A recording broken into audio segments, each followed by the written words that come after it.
Hello Basha Party, I'm your physics faculty from school.com and today we are going to start the next lecture of the physical world. In previous topic, we have to talk about the scope and excitement of physics. But today we are going to talk about the technology and physics and about the fundamental forces in nature. तो heading लगाएंगे बेटा अपनी आज का हमारा topic है technology technology and physics technology and physics okay सबसे पहले बात यह है बेटा कि what is the technology technology क्या है दुनिया की हर एक वो चीज जो हमारे काम को आसान बनाती है is known as what technology for example अगर मैं एक चाक होल्डर यूज कर रहा हूं पहले क्या करते थे बिना चाक होल्डर के ब्लैक बोर्ड में लिखा जाता था तो अब क्या है चाक होल्डर यूज कर रहे हैं दिस इज द टेक्नोलॉजी इससे लिखने में आसानी होती है आप मोबाइल यूज करते हैं किसी से बात करने के लिए कोई एक पर्सन यहाँ पर है एक पर्सन बहुत दूर है आप उससे आसानी से इजीली कनेक्ट हो सकते हैं बात कर सकते हैं this is the technology and that technology based on what ये टेक्नोलॉजी बेस्ड होती है फिजिकल फिनोमेना पर तभी हम ये हेडिंग लेकर आए हैं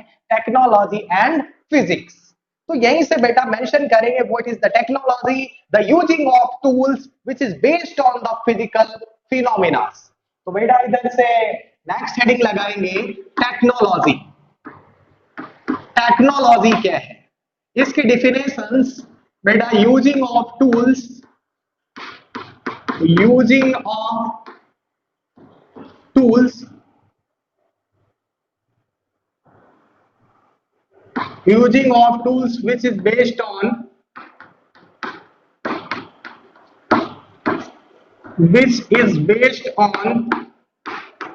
physical laws which is based on physical laws for example you have to see the steam engine 19th century में जो भी ट्रेन चलती थी इंडिया के अंदर वो सभी किस पर बेस्ड थी स्टीम इंजन से चलती थी और वो जो स्टीम इंजन है जो ट्रेन को चलाने में जो हेल्प करता था वो स्टीम इंजन बेस्ड था लॉ ऑफ थर्मोडायनामिक्स पर तो what is the steam engine is the technology तो यही से बेटा हम हेडिंग लगाएंगे इधर टेक्नोलॉजी टेक्नोलॉजी एंड इधर लिखेंगे कि ये टेक्नोलॉजी किन फिजिकल फिनोमेनास पर बेस्ड है फिजिकल फिनोमेना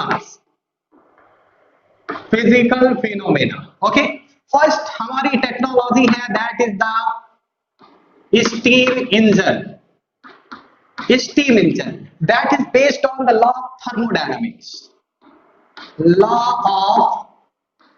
थर्मोडायनामिक्स ओके आगे चलेंगे आपको थर्मोडायनामिक्स एक फिजिक्स की एक ब्रांच है जहां पे टेम्परेचर से रिलेटेड स्टडी की जाती है वहां पे पढ़ाया जाएगा कि लॉ ऑफ थर्मोडायनामिक्स क्या होते हैं आगे नेक्स्ट जो आपकी टेक्नोलॉजी है that is the radio and TV that means radio and television this is the technology ये किस फिजिकल फिनोमेना पर बेस्ड है तो it is based on the generation propagation and detection of electromagnetic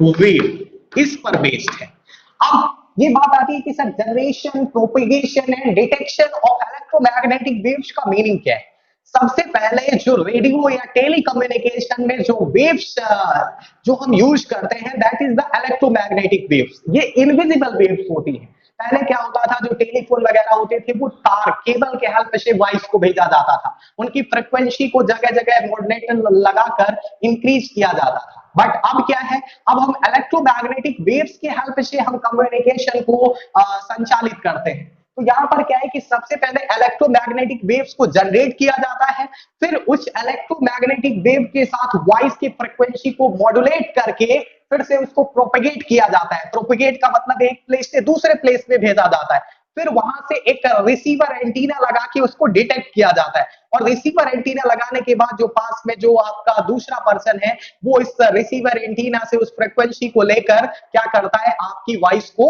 सुन सकता है with the help of mobile और telephone. Okay, so that is the means of generation, propagation and detection of electromagnetic wave. But now the question arises, sir, what is the electromagnetic wave?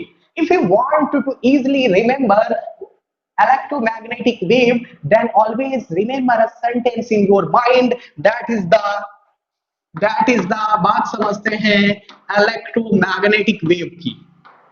Electromagnetic wave that is the गाड़ी XUV, वो trick है बेटा, गाड़ी कौन सी, XUV, in my range, in my what range. इतनी बात clear है।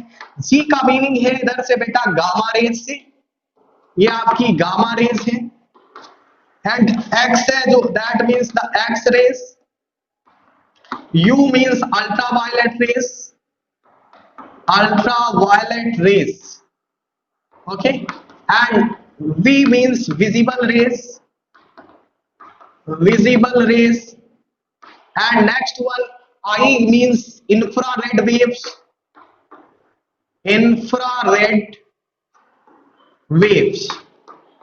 and M means होता है बेटा माइक्रोवेव्स, एंड R मीन्स है आपका रेडियो वेव्स। ओके, तो you are seeing that these are the electromagnetic wave, these are what, these are the electromagnetic wave. इतना बात क्लियर है। अगर आपको इसको रिमेंबर रखना है कौन कौन सी इलेक्ट्रोमैग्नेटिक वेव है, like gamma rays, X rays, ultraviolet rays, visible rays, ठीक है। इसमें 7 कलर्स का जिसमें स्पेक्ट्रम बनता है, आपने प्रिज्म में स्टडी किया होगा क्लास 11th में, सॉरी क्लास 10th में। And after that infrared rays, या इनको इंफ्रारेड वेव्स बोलते हैं, infrared rays, and next one is the microwaves, and at last is the radio wave. That is all about the electromagnetic wave. After that जो next technology है, that is the propulsion of rocket. Propulsion of what? Rocket. Rocket का जो propulsion करते हैं,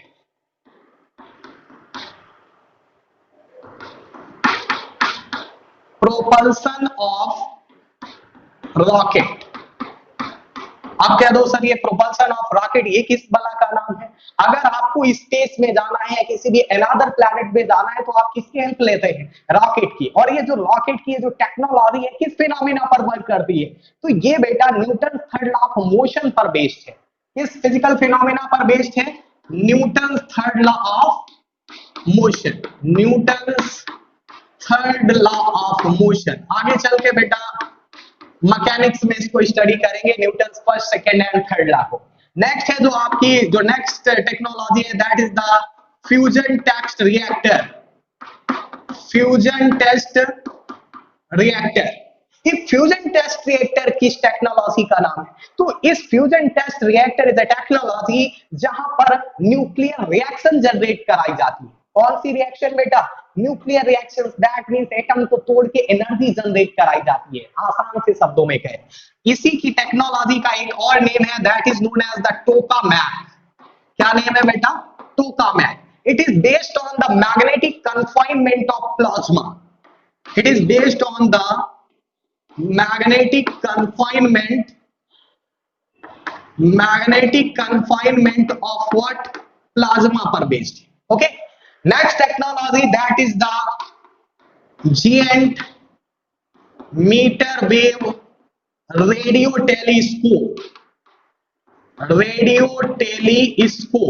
Okay, giant meter wave radio telescope, इसी को short form में बोलते हैं GMRT, and it is based on the physical phenomena of the detection of cosmic rays. Detection of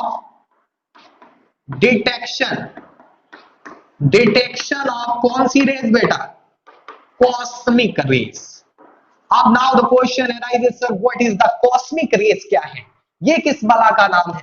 तो it is a highly charged particle coming towards the earth from the space. ये space से आने वाले अर्थ में highly charge particle हैं जिनको हम cosmic rays बोलते हैं। But now the question arises, sir ये कॉस्मिक रेज स्पेस में कैसे जनरेट होती हैं, कहां से ये कंस्ट्रक्शन इनका होता है, इसको जरा समझते हैं। तो इधर समझेंगे बेटा construction of cosmic rays. Construction of cosmic rays क्या है? Okay, construction of cosmic rays. Construction of cosmic rays क्या है? ओके, अगर बेटा हम बात करें या स्पेस में, तो स्पेस में आपके प्लैनेट हैं, स्टार्स हैं, कई सारी सेलेस्टियल बॉडीज हैं। अब यहाँ पर क्या है, जो स्टार्स है अपनी इस दुनिया में हर एक चीज की एक पर्टिकुलर एज होती है। जैसे इंसान की जो एज है, एवरेज एज जो है 70-80 ईयर्स है, इसी तरीके से स्टार की एज है, अर्थ की एज है, सबकी अपनी अपनी एज है। तो जब स्टार की जब एज कंप्लीट हो जाती है, तो उस एज के कंप्लीट होने के बाद एक कंडीशन आती है जिसका नेम है सुपरनोवा कंडीशन।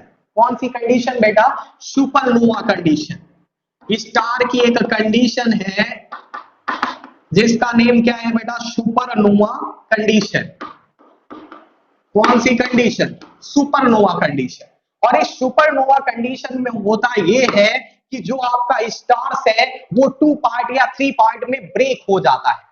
ठीक है, एक पार्ट से 2 या 3 पार्ट में ब्रेक हो जाता है। तो यहां पर होता ये, इन दैट कंडीशंस जो प्रोटॉन एंड इलेक्ट्रॉन है, इनके आपस में कॉम्बिनेशन से या कन्वर्जन से होता ये एक नई रेस का जन्म होता है, that is known as what? Cosmic race.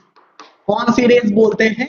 Cosmic rays, या you can say it is the rays which is produced during the supernova condition of stars. बात समझ में आ गया? अगली बात समझते हैं। ये बात हमें समझ में आ गई कि टेक्नोलॉजी क्या है एंड इसका फिजिक्स के साथ रिलेशन क्या है। नेक्स्ट जो हमारा टॉपिक है that is the fundamental forces in nature. Fundamental forces in nature. तो नेक्स्ट अवर टॉपिक इज बेटा what? Fundamental force. Fundamental force in what? Nature. सबसे पहले जरा समझते हैं what is the force. Force क्या है? Force is a type of push और पुल जो किसी भी ऑब्जेक्ट की स्टेट को चेंज कर सकता है। दैट मींस अगर कोई भी ऑब्जेक्ट रेस्ट में है तो उसको मोशन में कन्वर्ट कर सकता है। अगर कोई भी ऑब्जेक्ट मोशन कर रहा है तो उस मूविंग बॉडी को रेस्ट में ला सकता है। That is the force.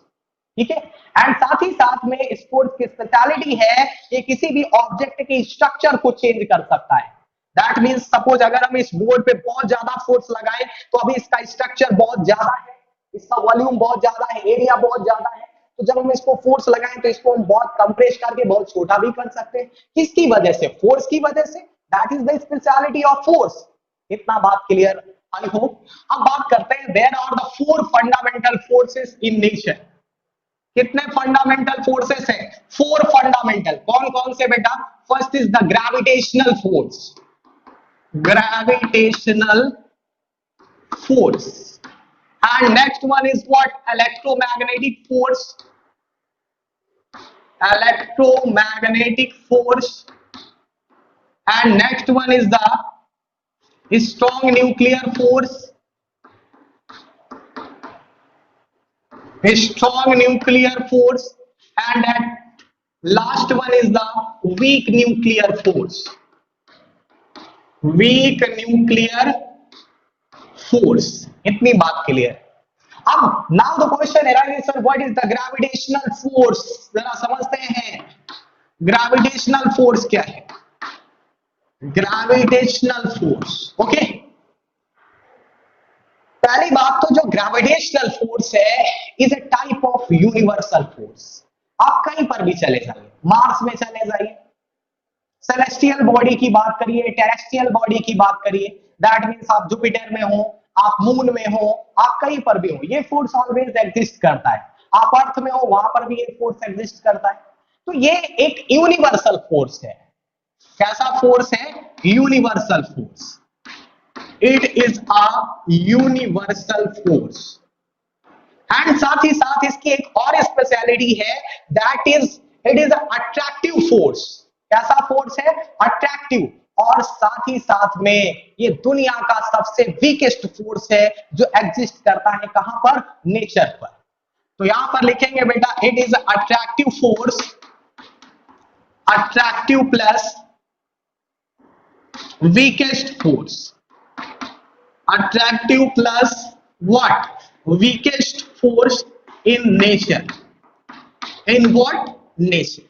अब यहां से आप कहेंगे सर ये सबसे दुनिया का सबसे वीकेस्ट फोर्स है तो इसको नेग्लेक्ट कर देना चाहिए, बट यू कॉन्ट नेग्लेक्ट।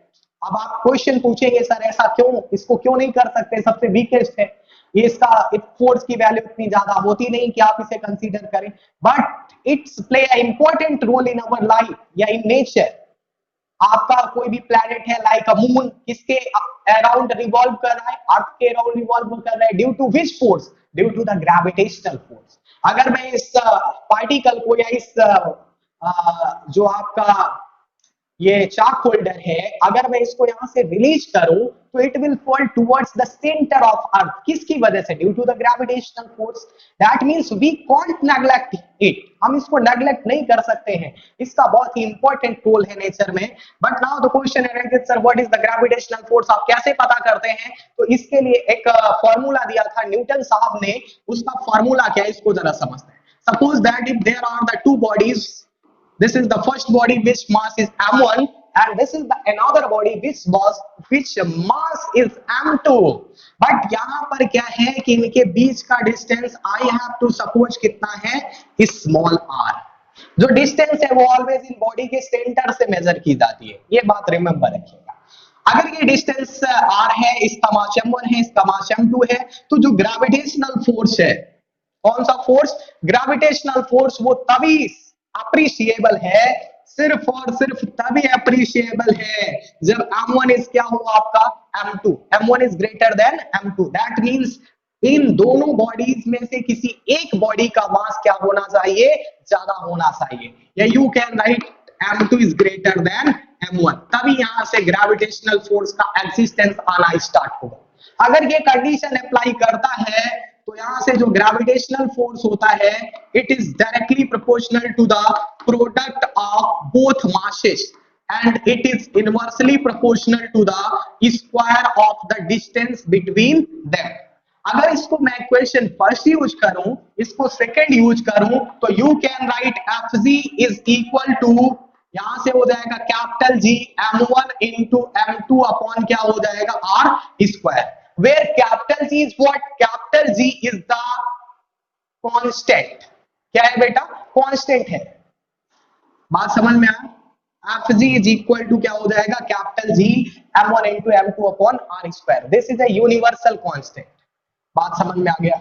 अब यहां से F G is equal to capital G m1 into m2 upon r square, अगर मैं इसके डिफिनेशन की बात करूं तो we can write simply it is the force of, it is the force of mutual attraction, it is the force of mutual attraction between two bodies, between two bodies by the virtue of their masses, by the virtue of their masses, okay. And after that इसका एक special point notice कर दें, that is the it is appreciable only, it is appreciable only when mass of one body, when the mass of one body should be greater than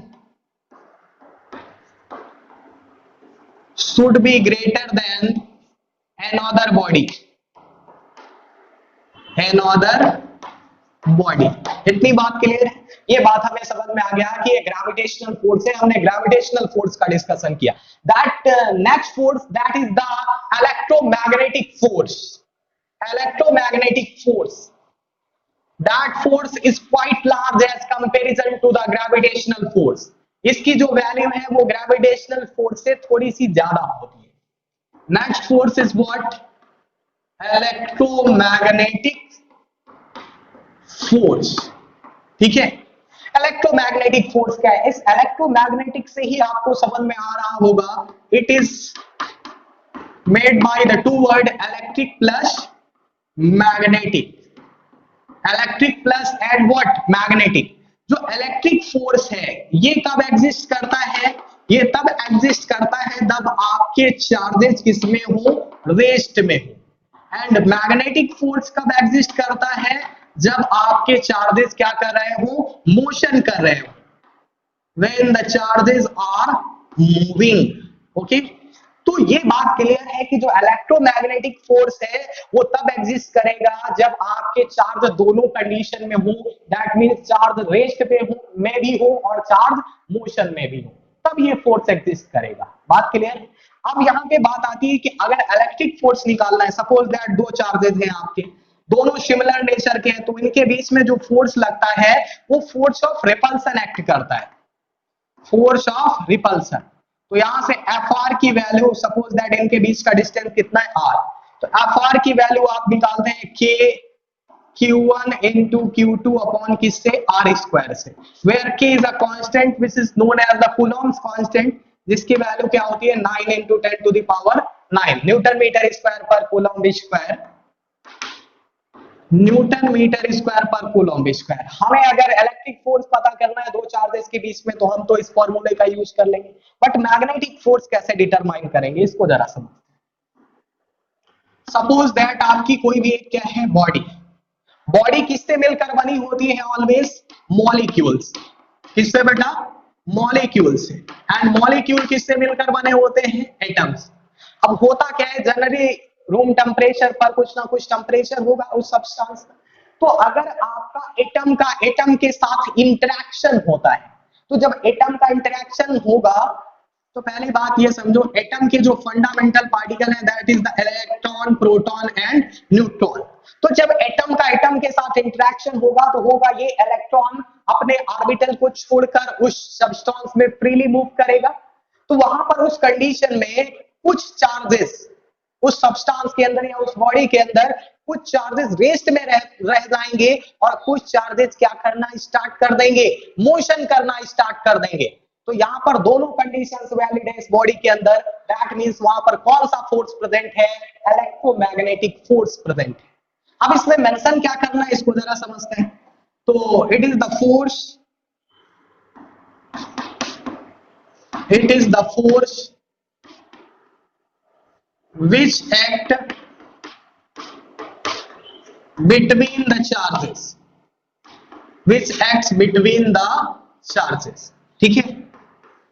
and like a gravitational force it act over a large distance। जैसे आपका suppose that कोई भी, suppose that ये आपका particle है, ठीक है, इस पार्टिकल को हम बहुत ऊपर लाइक 10 किलोमीटर, 20 किलोमीटर, 30 किलोमीटर ऊपर ले जाएं अर्थ के सरफेस से, और हम इसको रिलीज कर दें तो it will point towards the earth, because इस पर क्या लग रहा है? Gravitational force.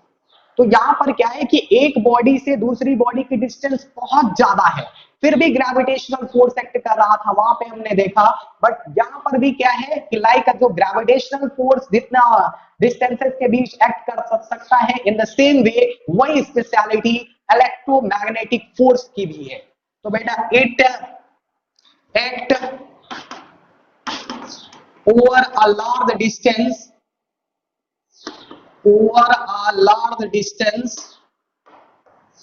it act over a large distance like a gravitational force, like a gravitational force।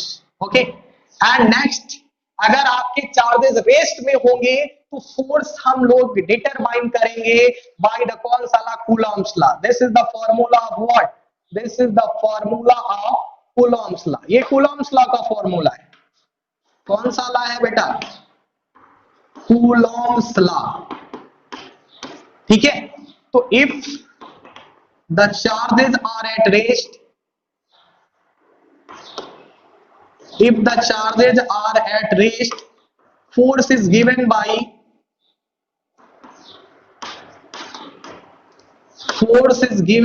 what? Coulomb's law। किससे निकालते हैं? Coulomb's law से निकालते हैं। and if the charge is moving, next point beta, next point, if the charge is moving,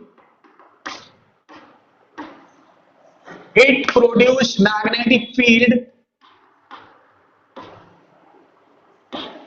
it produce magnetic field and giving rise to a force, and giving rise to a force on moving charge, on moving charge. तो इतना mention करना है हमें electromagnetic force के बारे में।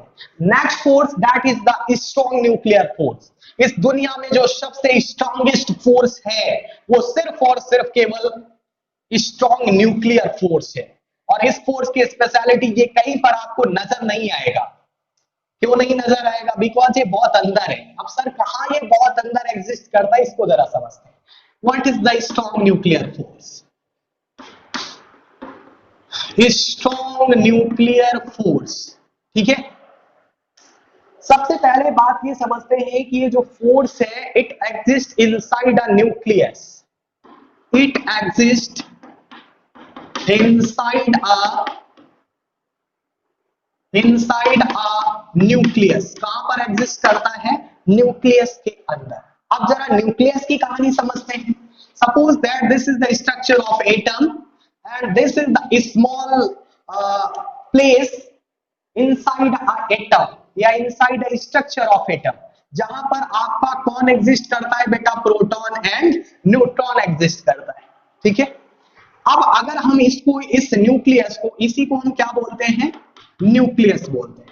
अब हम क्या करें, अगर हम इस न्यूक्लियस के स्ट्रक्चर को जरा सा जूम करके देखें, जूम करके कैसे? ऐसे।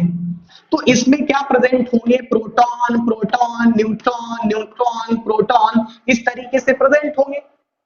अब वी नो दैट जो प्रोटॉन होता है इस दुनिया में वो पॉजिटिवली चार्ज होता है। प्रोटॉन कैसा होता है? Positively charge. एंड जो न्यूट्रॉन है वो आपका कैसा होता है? न्यूट्रल होता है, ठीक है। न्यूट्रल होता है, इस पे कोई भी चार्ज नहीं होता है। तो ये पॉजिटिवली चार्ज है proton, proton. And one thing is remember in your mind always बेटा, कि जो size of nucleus of atom होता है उसका साइज 10⁻⁻15 मीटर होता है। अब क्या होगा कि जो प्रोटॉन, प्रोटॉन प्रेजेंट होंगे इसके अंदर इनसाइड अ न्यूक्लियस, वो इससे कम डिस्टेंस में प्लेस होंगे। तो दैट मींस ये जो प्रोटॉन है ये भी प्रोटॉन है, इस पे पॉजिटिव चार्ज है, इस पे भी पॉजिटिव चार्ज है, इनके बीच की जो डिस्टेंस है बहुत कम है। तो इस पर कौन सा फोर्स लगेगा? पहली बात तो ये सिमिलर नेचर के चार्जेज हैं, तो इस पर जो फोर्स लगने वाला है that is the force of repulsion. और कूलॉम्स लॉ हमने क्या स्टडी किया? F इज इक्वल टू के Q1 into Q2 upon what? R square. तो वी नो दैट कि R जितना क्या होता जाएगा? कम होता जाएगा, फोर्स की वैल्यू उतनी ही क्या होगी बेटा? ज्यादा होगी। तो यू आर सीइंग दैट जो इनके बीच का डिस्टेंस है बहुत कम, तो प्रोटॉन और प्रोटॉन के बीच में बहुत जबरदस्त फोर्स एक्ट करेगा। तो जब जबरदस्त फोर्स एक्ट करेगा तो प्रोटॉन अपने न्यूक्लियस को छोड़ करके कहां जाना चाहेगा? बाहर मूव करना चाहेगा, बिकॉज इस पे बहुत जबरदस्त रिपल्सिव फोर्स लगेगा। Every proton which is inside a nucleus, अगर ये प्रोटॉन अगर न्यूक्लियस को छोड़ के बाहर गया तो बाहर कौन प्रेजेंट है? आपका इलेक्ट्रॉन। इलेक्ट्रॉन और प्रोटॉन का जब कॉम्बिनेशन होगा तो दोनों का चार्ज क्या हो जाएगा? जीरो। पूरा एटम आपका क्या हो जाएगा? इसी तरीके से न्यूट्रल हो जाएगा। अब यहां से प्रोटॉन बाहर चला गया, दैट मींस आपका न्यूक्लियस नहीं रहा। और जब न्यूक्लियस नहीं रहेगा तो आपका एटम नहीं एग्जिस्ट करेगा। जब एटम नहीं एग्जिस्ट करेगा तो मॉलिक्यूल कहां से बनेगा?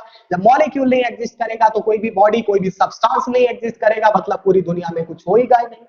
तो यहां से इसी वजह से इस प्रोटॉन को जो न्यूक्लियस के अंदर जो फोर्स बाइंड करता है न्यूट्रॉन एंड प्रोटॉन को इस न्यूक्लियस के अंदर, उसी का इस दुनिया में क्या नाम है? Strong nuclear force.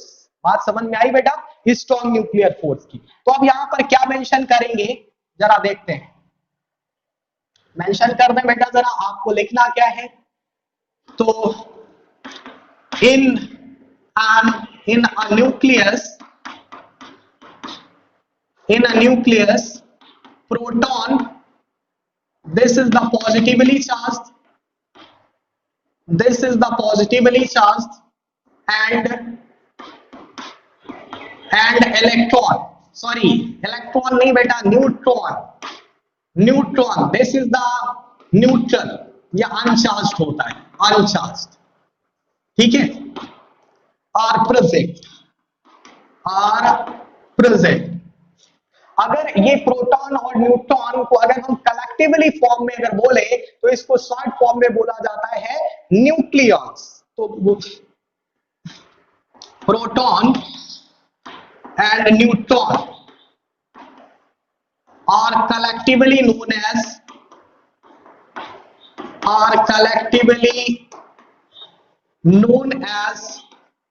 Nucleus. Nucleus क्या होते हैं इसको जरा समझते हैं. न्यूक्लियस प्रोटॉन एंड न्यूट्रॉन का कलेक्टिव फॉर्म है. ठीक है. अब यहां पे क्या है, स्ट्रॉन्ग न्यूक्लियर फोर्स क्या है? The force which bind nucleons inside a nucleus is called strong nuclear force. Strong nuclear force.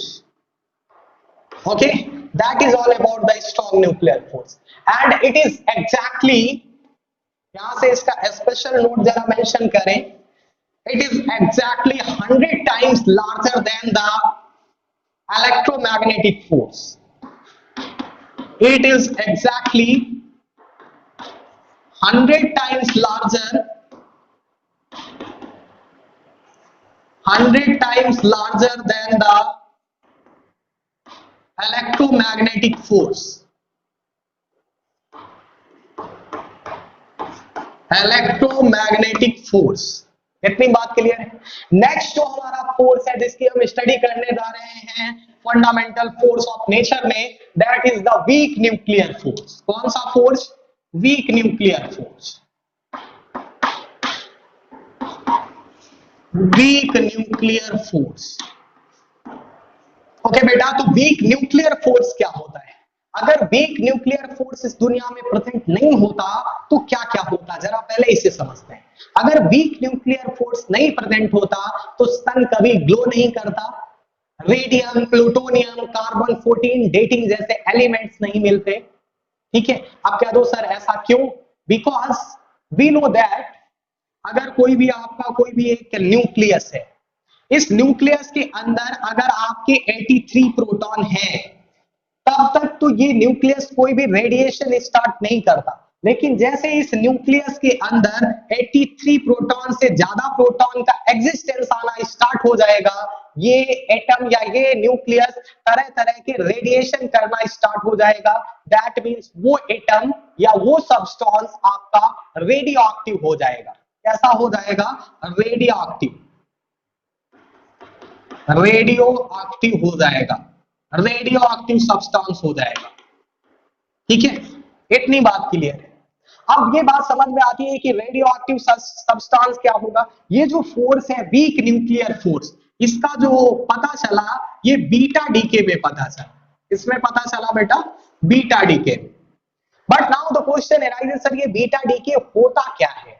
Beta decay में होता ये है कि जो इनसाइड न्यूक्लियस जो प्रोटॉन है वो न्यूट्रॉन में चेंज हो सकता है, चेंज हो सकता है, पॉसिबिलिटी है. या न्यूट्रॉन किस में चेंज हो सकता है? प्रोटॉन में चेंज हो सकता है, ये पॉसिबिलिटी. लेकिन जो प्रोटॉन जब न्यूट्रॉन में कन्वर्ट होगा या न्यूट्रॉन प्रोटॉन में कन्वर्ट होगा, ऐसा तभी पॉसिबल है जब आपका एक्सचेंज ऑफ क्वार्क्स हो. क्या प्रेजेंट हो बेटा? यहां पे कंडीशन है, कंडीशन क्या है, क्या प्रेजेंट हो? Exchange of quarks. That means quarks का आपस में क्या हो? एक्सचेंजमेंट हो. तभी ये प्रोटॉन किस में कन्वर्ट होगा? न्यूट्रॉन में. न्यूट्रॉन किस में कन्वर्ट होगा? प्रोटॉन. अब now the question arises, sir ये क्वार्क किस बला का नाम है? क्वार्क होता क्या है? तो ये समझ लो, ये जो क्वार्क है ये प्रोटॉन के अंदर सबसे छोटा सा पार्टिकल है, या इसको और क्लियरली डिफाइन करें तो यू कैन से ये प्रोटॉन के बनने का बेस है. प्रोटॉन के बनने का क्या है बेटा, बेस, क्या, क्वार्क। ये कहां पर प्रेजेंट होता है, प्रोटॉन के बनने का ये बेस है। इतनी बात है। अब इस दुनिया में जो क्वार्क्स है वो 6 टाइप के होते हैं। कितने टाइप के, 6 टाइप के। क्वार्क्स कितने टाइप के हैं, 6 टाइप के। First is the up quark, down quark, sharp quark, and next is the strong, and next is the top quark, and at last is the bottom quark। ये 6 type के quark है। But जो heavy quark है वो up quarks और कौन से quark है, डाउन क्वार्क है। ओके बेटा, तो अप क्वार्क्स हैं जो आपके, डाउन क्वार्क्स हैं ये हैवी क्वार्क्स होते हैं। और जो आपका प्रोटॉन होता है वो 2 अप प्लस 1 डाउन क्वार्क से परफॉर्म होता है। यानी कि जो प्रोटॉन है आपका 2 अप क्वार्क्स और 1 डाउन क्वार्क्स के कॉम्बिनेशन से बना होता है।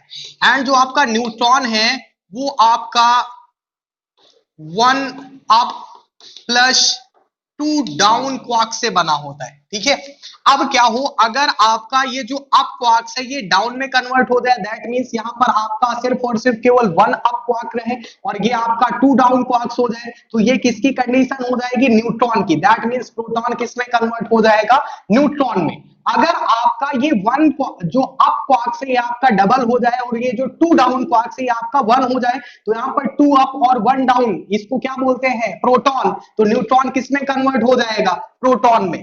तो ये जो एक्सचेंज ऑफ क्वार्क्स है तभी आपका प्रोटॉन किस में कन्वर्ट हो रहा है, न्यूट्रॉन में। न्यूट्रॉन किस में कन्वर्ट हो रहा है, प्रोटॉन में। You are seeing that proton neutron में, न्यूट्रॉन प्रोटॉन में जब चेंज होता है तो कौन सा फोर्स यहां पर एग्जिस्ट करता है, weak nuclear force. That is all about the weak nuclear force।